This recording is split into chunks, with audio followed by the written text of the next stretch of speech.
In the middle of the Mojave Desert, one of the most storied cities in the world, this is Las Vegas,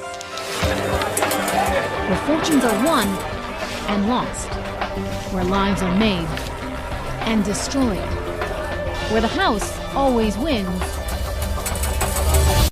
until it can't. A lot of pain out here in Las Vegas, a lot of stress, a lot of fear. Wham! The bottom of the barrel. One gambler preyed on the casinos at their weakest moment and walked away with more than $15 million in a single winning streak.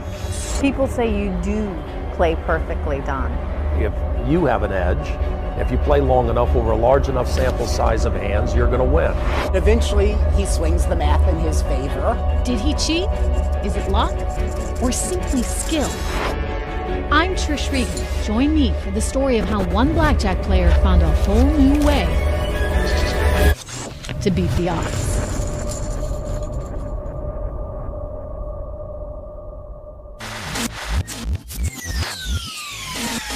$40 million people flock to the Vegas Strip each year, but most only get a peek at the spectacle that is Las Vegas.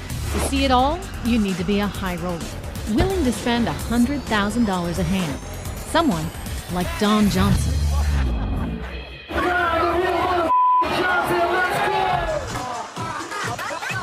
Don is, as they call him in the industry, a whale, meaning he risks millions in the casinos and makes millions too. He's a legendary gambler. He won $15 million in one streak from some of the biggest casino brands in the business. His game is blackjack, and he hits the casinos just when they can least afford it. When Don Johnson walks in a club, dancers show off his initials, and celebrities pay their respects. The scene is all engineered by the casinos because they want to win his money. I want Don to show me how he beats the casinos at their own game. Hi. Hi, Trish. So nice to meet you. My guide to Las Vegas treats the casino like a battlefield. He studies the industry, its strengths, and its shortcomings.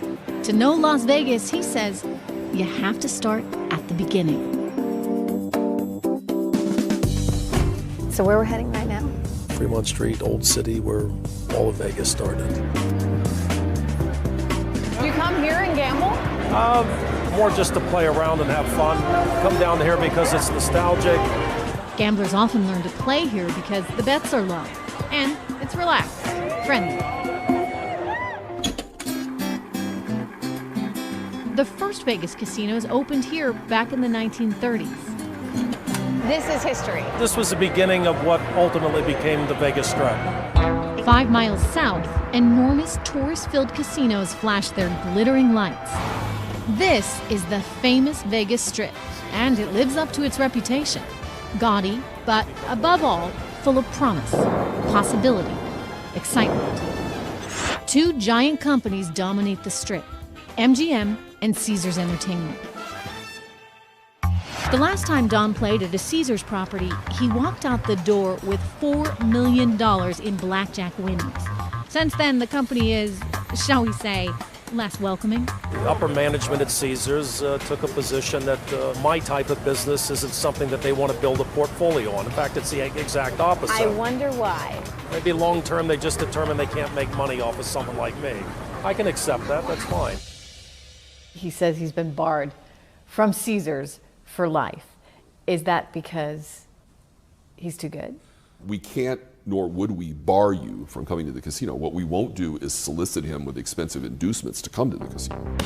While Gary Loveman, the CEO of Caesars, may not offer Don perks anymore, nearly all the other big companies spend hundreds of thousands of dollars on Don just to get him in the door.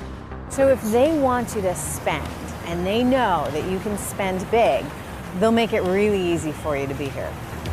The catering to high-end players starts before they even think about coming here. They'll bring a player from the East Coast to Las Vegas. The MGM property has the mansion, which is 29 villas under a climate-controlled dome. And you get to stay for free? Well, nothing's free. It's all factored into the game. I'll give you a little secret inside baseball on casinos. Jim Murren is the CEO of MGM. He owns 10 Vegas casinos, and Don is getting perks at every one of them. Let's say you're going to spend about $1,000. Theoretically, we're going to win $200 from you, about 20% of the money you circulate. So the house engineers a statistical advantage. On average, you'll lose that 20% of the money you play. So, are there certain games where you have a better edge over the player than others? The best chance of beating the casino is with baccarat, and that's followed by perfect strategy of blackjack, playing straight up craps, and then every game in between has its different set of holds. If you play the big 6 wheel, that wheel that we always stick right in the front of the casino, you don't have much of a chance. My guys are going to hate me for saying this because we do really well on that. If the house wins so predictably, how do casinos keep gamblers coming back? The answer? Perks. We're going to win, theoretically, $200. I can comp you to induce you to come out here. I'll give you about $80 worth of stuff. And the more money spent, the more money casinos make. Now move the math up to a whale.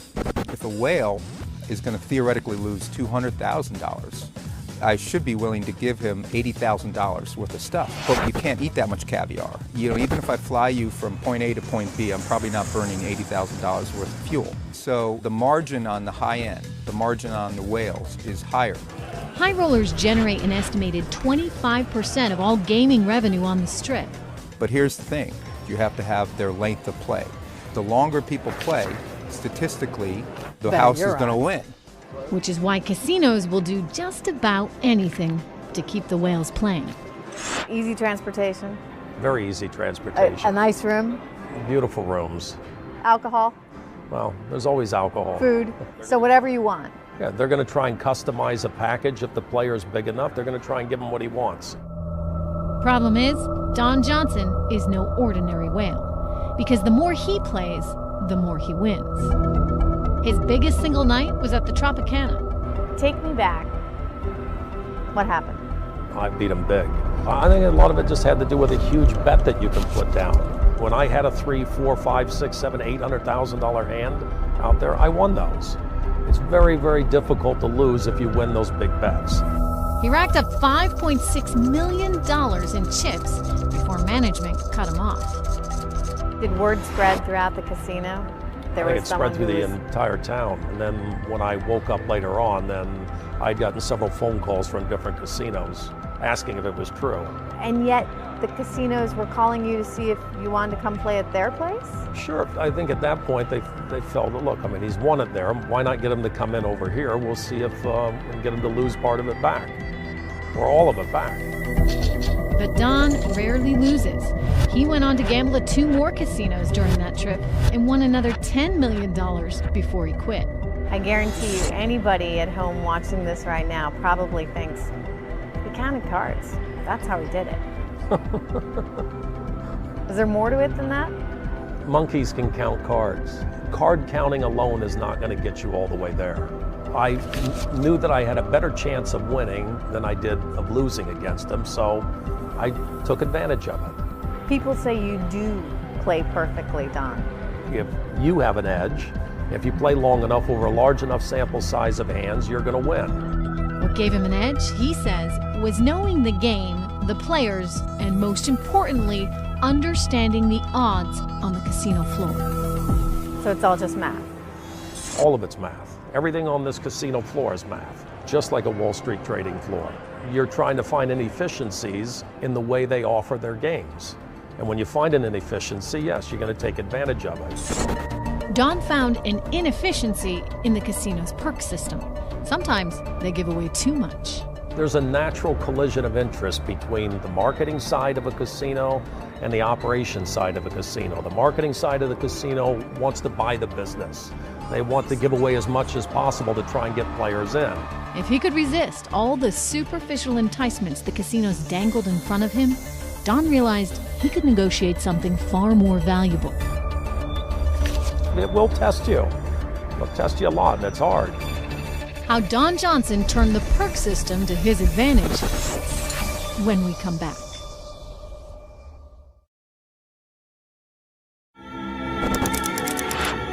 The Bellagio, one of the most dazzling casinos on the Strip.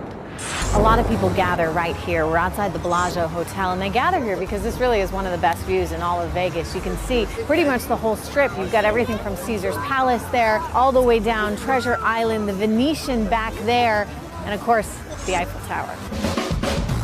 High rollers come to the Bellagio's Hyde nightclub to enjoy one of the most expensive perks in the city. Wow, I like this table. Absolutely gorgeous. Really neat. What makes this table worth $250,000 a night? This red button. Okay, here we go. Wow. Now I believe it.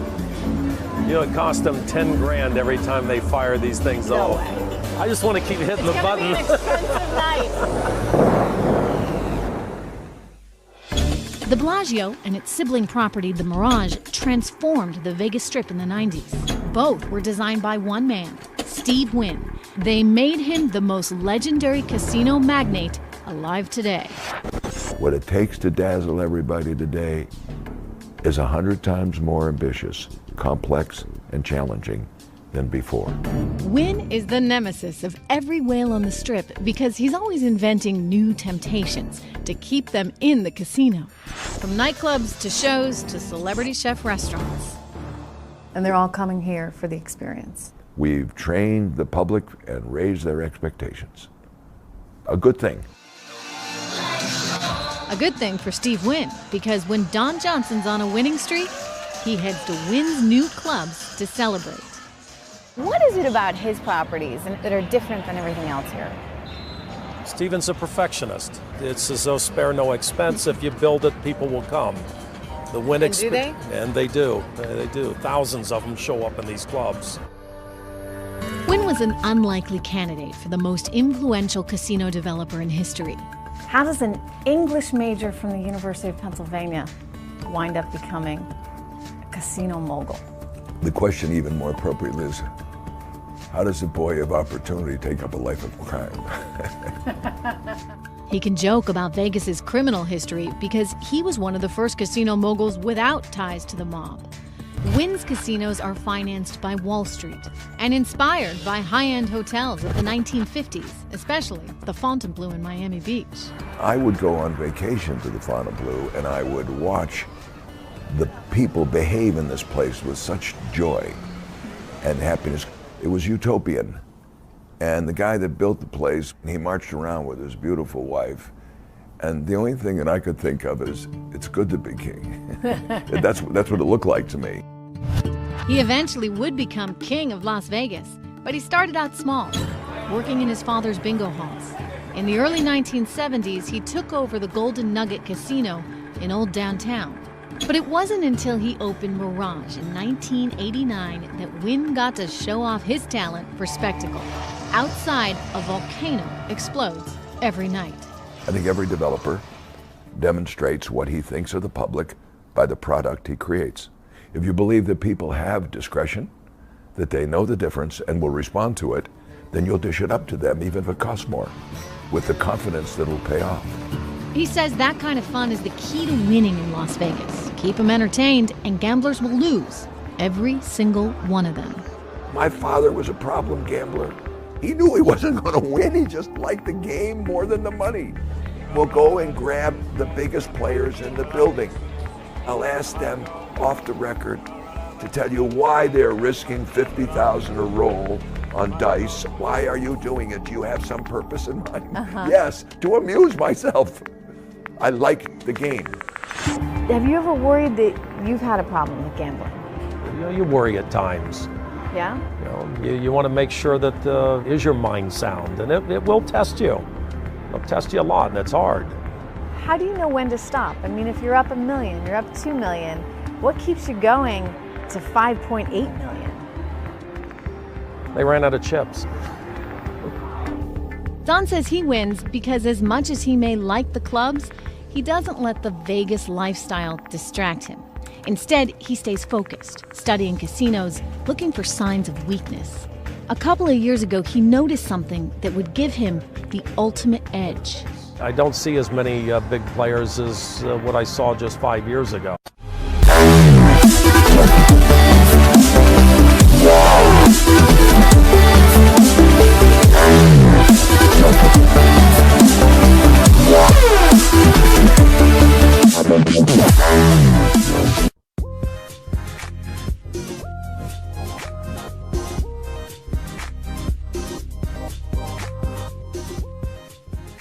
Is that just a result of the economy? I think a lot of it is a result of the economy, and I think a lot of the Asian players are playing overseas now. So all the more reason for casinos to try and woo someone like you to get you in the door. Yeah, man. The recession left casinos vulnerable to an attack by a killer whale like him. Are you exploiting weaknesses where you find them? We're not doing anything different than what a very smart hedge fund operator would do on Wall Street. He sees an inefficiency in a market and he starts buying stock. How the struggling casino industry provided Don Johnson with the biggest opportunity of his career when we come back. $4.25 million in the span of what, less than 24 hours? Probably around maybe 12 hours.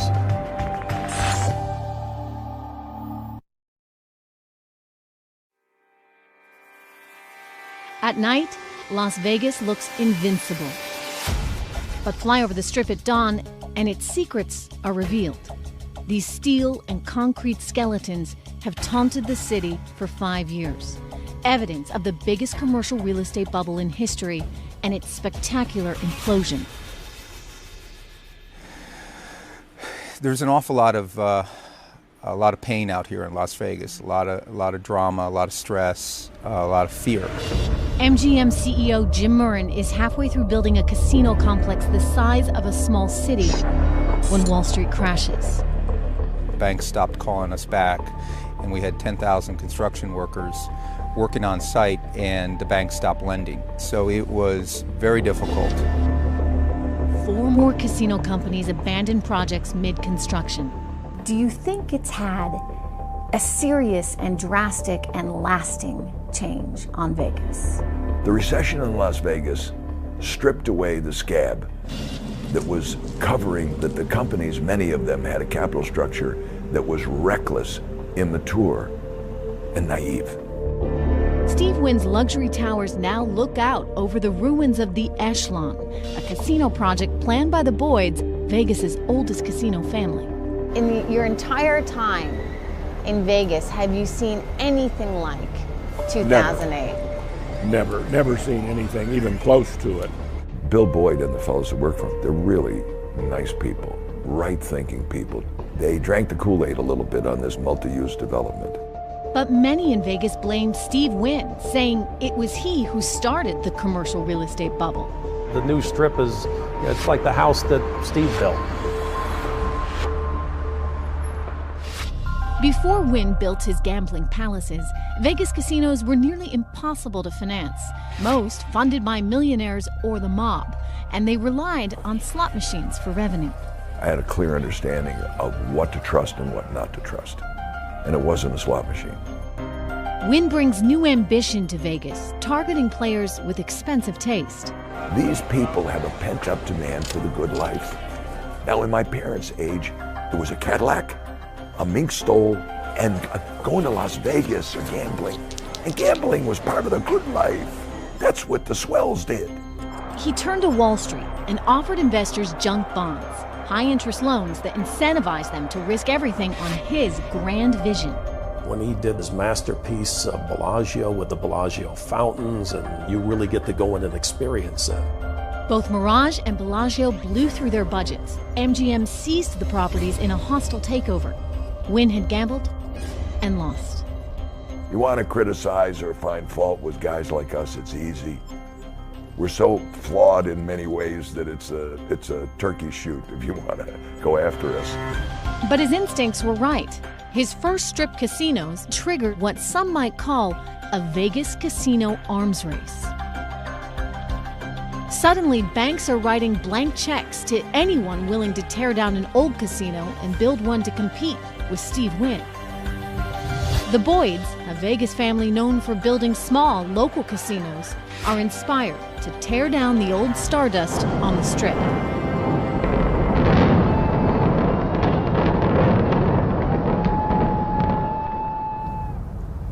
So this was all blown up in 2008 to make way for one of the biggest casinos the Strip had ever seen. The airline would cover 88 acres and cost a staggering $4.8 billion, 4 times the cost of Mirage, 3 times Bellagio, and almost twice what Wynn paid for Encore and Wynn. I don't know that Echelon was the right idea for them. What would have been wrong with a brand new Stardust? It was a great name. Something simple like that. How about a 2,500 room Stardust? Would have knocked everybody out. No, they had to build 5 hotels. Do you think in your heart of hearts there's an element of being a gambler yourself in business? I think definitely there is. When we imploded the Stardust and started building Echelon, we couldn't foresee the recession coming. And when we shut it down in August of 2008, we thought, well, we'll be down for 6 months to a year at the most, and then we'll restart. Nobody predicted what came next, including Steve Wynn. I had just opened $2.25 billion Encore. I mean, if I had benefited from timing at moments in my life, this was payback time. Wham! Hello, December 22nd, 2008. I mean, the bottom of the barrel. Wynn struggled, but MGM was on life support. The company had gambled $9 billion on City Center, more than any private commercial real estate project in history. So you rolled the dice. We rolled the dice. We were all in. We were all in. Our stock went from 100 to 2. The banks said, you know, we're done. My financial team, $2 a share? $2 a share. We went down to $1.81 actually. $1.81 a share, my God. Because people felt that if City Center went bankrupt, that MGM couldn't be far behind. MGM owned a third of all casinos on the Strip. If it went bankrupt, struggling Las Vegas was doomed. But City Center opened defiantly in 2009. We restructured, we raised $23 billion of capital. Where'd you get the money? Mr. Kokorin, several other equity investors that believed in us, believed in the team, banks that did know us. They get a lot of debt. A lot of these companies have a lot of debt. Yeah, at some point, how do you grow your way out of that? I don't know the answer to that. The crash in Las Vegas sends shockwaves through the entire casino industry. By 2009, the fallout is being felt across the country. In Atlantic City, casinos are desperate for quick profits and willing to offer whales major incentives. Don sees this as his opportunity. But right now, he's no whale. He's just an average blackjack player who needs to improve his game. I don't look at myself as a professional blackjack player. I only became a short-term professional blackjack player because they presented a deal that was so good that it was worth playing. How Don Johnson transformed himself from casual gambler into a killer whale. Next.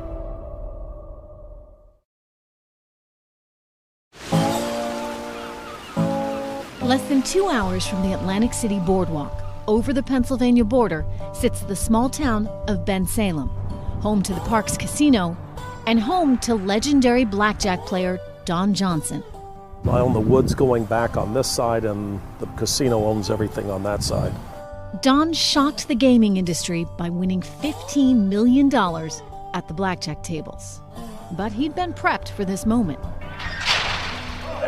Don learned to gamble here in rural Pennsylvania, not at the blackjack table, but at the racetrack. He started out as a jockey. You don't look like a jockey. Hate to tell you. No, those days was a different lifetime ago. You're a little tall, a little broader. 6'1", 2-something. You must have been the biggest jockey they'd ever seen. I weighed 108. His days as a jockey numbered, Don moved on, finding work as a gaming regulator, before becoming an employee at the old Parks racetrack. You work your way up and you're managing and then you're operating. You become a CEO of a track and you're running things for a corporation. And what's the next natural transition for me is I'd never really crossed over to the player side that much. But he wanted to gamble like the pros. I've watched them as a regulator, observed them. I observed them as an operator of a racetrack, but never actually participated with them. In 2003, he quit to become a professional horse bettor. He'd run sophisticated mathematical equations in an attempt to predict race outcomes. It made blackjack look easy, and he started playing cards in Atlantic City to relax. Used to playing casinos before, but more just recreationally, not really for big money. $25 bets would be a $100 bet would be a huge bet. But over time, he became a regular player. Those bets grew. Soon, he was wagering $15,000 a game. Let's talk a little bit about Atlantic City. How do you walk into some casinos in Atlantic City in the span of 4 months' time and collect $15 million? There was a time when Atlantic City was, I think they were desperate for business and they were overpitching some of the games. Atlantic City casinos, owned by MGM, the Boyds, and Caesars, began calling Don, offering $50,000 in free bets just to get him in the door. The deals were so good, Don suspected Atlantic City was in worse shape than any other gambling city in the country. Vegas has enough critical mass, and they have a huge convention business. Some fairly major properties that can do a lot of cross-marketing with different properties they own around the country now. But the cross-marketing strategy that keeps Las Vegas strong also steals business from Atlantic City. Vegas casinos, anxious to grow profits outside the Strip, are pitching small, regional casinos throughout the country. States hungry for tax dollars are embracing these casinos, every single one of them. Overall, I call it a win-win. It's going to generate hundreds of millions of dollars in revenue. Let's do gaming right, and let's take the first step this year. For Atlantic City, new competition means big losses. Since 2006, 16 local casinos have sprung up around Atlantic City, and they're all siphoning players and profits from the boardwalk. I think Atlantic City, they're losing too much of their business now. There's just too much competition in surrounding states. Started with Delaware. Pennsylvania's put a lot of pressure on them. New York has gaming now. They're soon to be expanding in New York. It's just a matter of time before it's going to go back to being a beach town. Atlantic City is a very challenged place. Yes. What's your take on AC right now? I am concerned. Jim Murren is the CEO of MGM, which co-owns Atlantic City's high-end Borgata. We want to make La City come back. Do you worry at all that there's a lot of saturation in that market? I do. We have to be very targeted. We have to remember the lessons learned in the recession and not repeat them, not grab every market just because it happens to be there, not be a glutton for development. MGM's rival, Caesars, has an insatiable appetite for building. CEO Gary Loveman has built casinos in Pennsylvania and Maryland that will compete with the company's own flagship in Atlantic City. Atlantic City, that's the poster child for why it's been tough, because there's been so much regional expansion. You're part of that. You've got casinos everywhere. Well, we do, but it's a complicated problem. In every instance where an adjoining state legalizes and puts pressure on an incumbent state, of course that's a business problem we have to solve. Loveman, a former Harvard marketing professor, argues regional casinos are necessary because they drive business back to his Vegas properties. A lot of locals are hopefully loyal to the brand. So you're a Cleveland guest, you've been treated very well at our place there. Now you want to go to Las Vegas. Now you have two options. You could just be a traditional purchaser online of my competitor's offering, or you could call your Cleveland host who would engage with his or her colleague here and arrange exactly what you want, the right check-in experience, the right room type, the right event access, and that's the proposition that we want to deliver. It's a proposition that does deliver for Vegas, and it's part of the reason profits there only declined slightly in the past few years, while Atlantic City lost 40% of its revenue. And it's why Atlantic City's casinos were desperate enough to offer high-stake gamblers like Don Johnson whatever advantages they wanted. What happened to the old expression, the house always wins? The house can't always win. You're going to see big swings when you let people bet $50,000 to $100,000 a hand. Once you're ahead of the house a couple $1 million, why not just keep playing? Find out exactly how Don Johnson did it, coming up.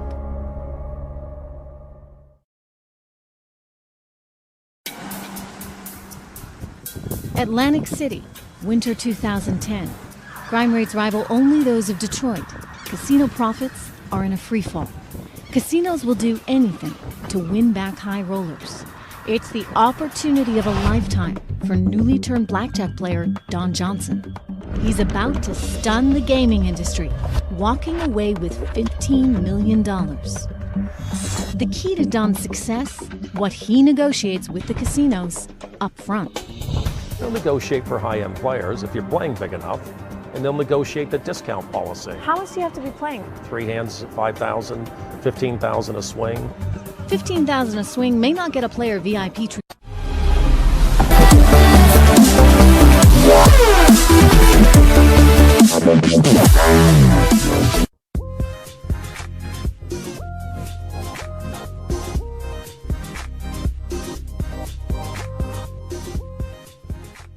That much in Atlantic City, it gets the casino's attention. What kind of terms did they offer you? The right game, with the right odds, with the right discount policy. Why do you think they gave you such a big discount and changed the rules? Because they were giving it to other players. And they had some success in beating some other players. But the casinos don't realize Don set a trap. He's not the mid-level player he appears to be. He's an industry insider who knows exactly what terms to negotiate. For starters, he wants big bets. They were letting me play $25,000 a hand by 3 hands, so $75,000 a swing. At $75,000 a swing, it's not that hard to win $4 million. It's also not that hard to lose $4 million. I didn't have $4 million to lose. That was the key. He doesn't have $4 million to lose because he negotiates himself a discount, a 20% rebate on all his losses. If he gambles $4 million, he'll only lose 3.2. Over the entire course of play, that matters. I haven't worked in a property that's actually, in my mind, been dumb enough to get themselves in that situation. Mark Oppenheimer negotiates with high rollers for the Parks Casino.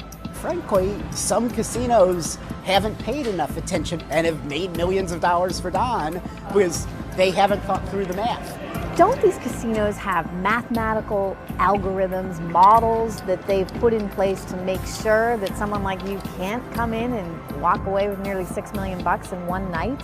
I think they need to have made an evaluation on you as a player, some kind of track record, some kind of file, some kind of past performance where they've now judged you as a player and said, this is a player that we think we can beat. Why would the casinos think they could beat Don? In the case of Don Johnson, why is it that your casino would be willing to negotiate terms that would not be as favorable to you, but would really benefit the player more? Why do that? Well, we tried not to do that past a certain point. I mean, we're doing this hopefully in a completely dispassionate, mathematized way. Caesars granted Don's request based on a record of his past performance. Does it somehow get logged in the computer? So a particular person who plays extremely well, there's a note on their profile? Yes. The note on Don's file said he was a mediocre player. How did you suddenly become such a great blackjack player? It probably helps to have some friends that understand the mathematics behind each of the games. Shortly before taking Atlantic City for millions, Don hooked up with a team of Ivy League math PhDs. Did they help figure out how to best stack the odds? Well, yeah, the different mathematicians have different skills. The mathematicians turned down Bloomberg Television's request for an interview. But Don says they coached him, making him into what the casinos consider the perfect blackjack player. I walk into a casino. What are the odds I'm going to get versus the odds you're getting? You're probably going to play a game that's 300% worse. 300% worse? 300% worse. The odds a player like me is going to beat the house? About 49%. So while I may strike it lucky, I won. The longer I play, the more likely I'll lose. How discouraging. But still, I believe in the statistical analysis. I do. And statistical analysis says, even though the house has the edge, I can improve my odds if I improve my game. I want to win. You want to win. You need to do some studying before you go in. Everybody can get the basic strategy card in the gift shop. It's going to make you at least a better than average blackjack player. This is a basic strategy table. It lists each card and tells players when to hit, hold, and double down. Only problem? Casinos don't allow a lot of these moves. So once Don secured the right advantages and discounts, he turns his attention to the rules of the game. You tweak 2 or 3 things one way or the other enough, and the game goes from being negative to positive. Once Don negotiates his edge, it's time for battle at the blackjack table. And make a mistake that's in your favor, you're going to collect on it. Those are like free bets. The art of casino warfare when the player continues.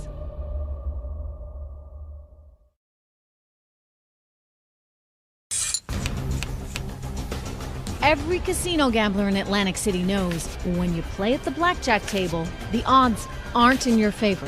The house always wins, and the rules are set in stone.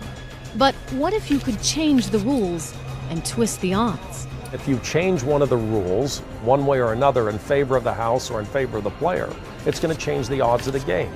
Don Johnson did what gamblers dream about.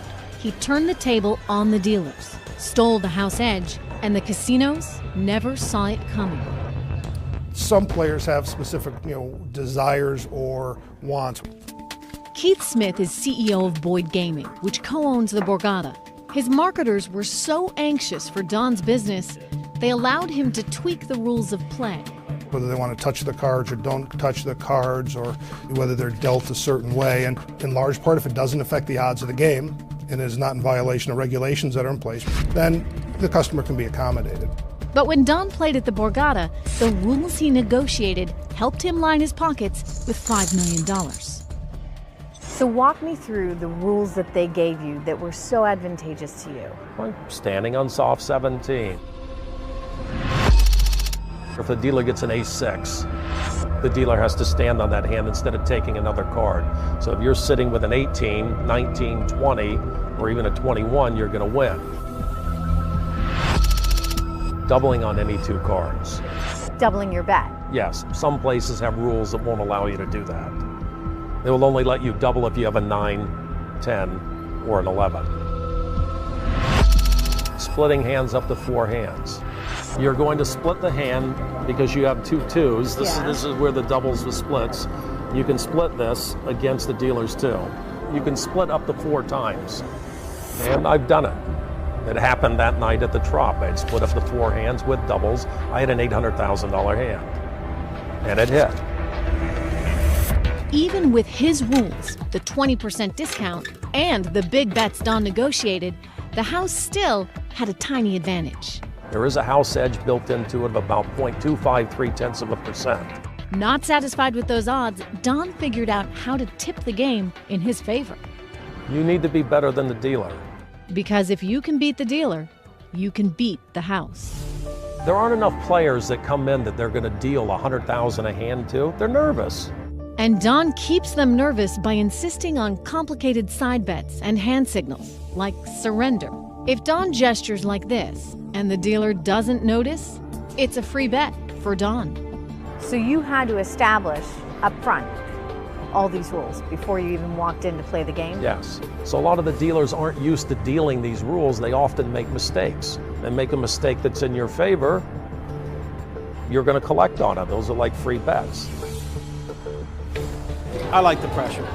David Darby has been a dealer at Caesars Palace in Las Vegas for 8 years. He sees a lot of high rollers like Don. What's the biggest winnings that you've ever seen? Millions. Millions. But how does a dealer know if a player is trying to trip him up? You know right away, if it's a brand new customer you've never met, you feel them out. So when the odds at the table are nearly 50-50, it comes down to this: psychological warfare between the gambler and the dealer. So how does that unfold if you're the dealer and you start noticing that those bets are getting sizably larger? Do you call your floor manager? The dealer is empowered to do many things. Slow down the game, call in a supervisor, they could take a break, they could change dealers. Did they change the dealer? Did they try and change the circumstances of the game when you're winning that much? Of course they do. Does it get emotional? It's not an easy thing to do, to sit there and play for hours and hours and hours and maintain the type of focus that you need not to make mistakes. But you start making mistakes, you're not going to get free play. They're just mistakes. So it requires a lot of discipline. A lot of discipline. Can you encourage them to make mistakes? Is there something that you do when you sit down that effectively helps to intimidate them or distract them? I've had all kinds of distractions for dealers. I've had porn stars play with me. During the AVN Awards in Las Vegas, I've had 5, 6, 7, 8 different girls that would pose as a girlfriend. So just to distract the dealer? Of course. Does it work? Yeah, there's always a circus going on. To them, the more it looks like one giant party, the better it is for my side of the table. If there's a distraction, they make a mistake, what's the worst that can happen? I get a free bet. It's a great game. Bring it on. There's a reason a dealer doesn't want to say no to a gambler, no matter how outrageous his behavior. The reason that why we work in this business is because all of our income is based upon tips. What we make hourly is minimum. So even if the dealer talks a big game, Don says the player is in control. They don't deal this type of game often enough for them to protect themselves from making mistakes. They make 2 mistakes in a night, 3 mistakes in a night. I got $200,000-$300,000 in free bets. You make too many of those mistakes in a night, you can't beat me. Especially if you're giving me a 20% discount, especially if you're giving me $50,000 walking in and free bets to start off with. And you know immediately when they've made a mistake. I think I've caught every mistake that they've made that was not in my favor and made them give me the free bet because those are the rules of the game. Don has won hundreds of thousands of dollars in free bets by outwitting the dealers. It's allowed him to finally erase the house advantage. Add in the special rules and discounts he negotiates before the game, and Don now has an edge over the house. So the more he plays, the more he wins. It's how Don Johnson took $4 million from Caesars in a year when the casino giant posted some of its worst losses ever. It's how he beat the Borgata for $5 million, more than its owner's total profits the previous year. The CEO who authorized his spending limit at the Tropicana? Fired. It's how ultimately Don Johnson took on the casino industry in Atlantic City, won $15 million, and became the legendary gambler who beat the house. Can Don's success be replicated? Might he strike again? Coming up, find out how Don Johnson believes he'll gain his next edge over the casinos.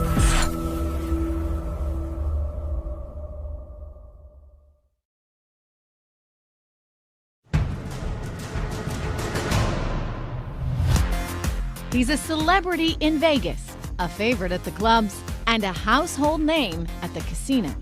But Don Johnson is now banned at nearly every table on the Strip. His $15 million win in Atlantic City may have catapulted him to superstar status in Vegas. But now the casinos want his advice more than his business. So he's hit the speaking circuit. You need to know your player. You need to determine whether or not his skill level has changed. You need to know the people that are at the table with the player. Despite all the advice he offers up, Don says many casinos are still vulnerable. I heard you actually won another $2 million at the Tropicana. Yeah, I went. Did the Trop just not learn their lesson? Well, it isn't that they were still letting people bet big. If some casinos are still allowing big bets, it's because gaming profits haven't rebounded since the recession. What do you think some of the biggest lessons for you were in 2008? This used to be a place where gamblers would go on vacation. Now it's a place where vacationers may or may not gamble. While the casino companies turned Vegas into a playground of excess to lure in whales like Don, today it's this non-stop party that's bringing back profits lost on the casino floor. Last year, these clubs did $160 million. During 8 and 9, it was the only part of my business in Las Vegas that was growing. But casinos can't survive on bottle service alone. To boost gambling revenue, Wynn and his rivals, MGM and Las Vegas Sands, tapped into the lucrative Chinese market, where gambling is part of the culture. 70% of your revenue comes from Macau right now. The only thing I could say, it's good to be in the right place at the right time. And it's a two-way street. One Asian casino is betting big on Vegas. Genting purchased the Boyd's neglected Echelon site and, hoping to lure its Macau-based patrons to the U.S., is planning the first Asian casino on the Strip. Las Vegas still represents the greatest vacation package available to world travelers. So I see Las Vegas surviving. Don Johnson isn't so sure. Do you see anything on the horizon for Vegas? I mean, what's Vegas's future right now? I think it's going to be a long time before Vegas comes back to its peak days. I don't think it's happening anytime soon. He's still studying Vegas, trying to exploit its inefficiencies from his home in Pennsylvania. He's building a software program using data to map out the gaming industry's weak points and reveal where a player like him should strike next. For my life, I find it intriguing. It's fun. I love it. I enjoy it, and I'm going to continue doing it. In another life, do you think you could have worked on Wall Street? I'm not done yet. Maybe I'll do it in this life.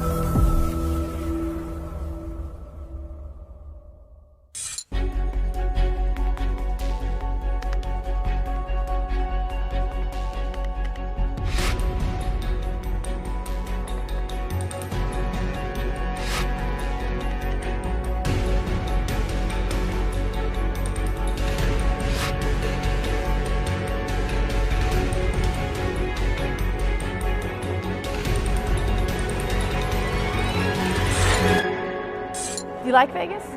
I like Vegas. What do you like about it? You can love and hate Vegas at the same time.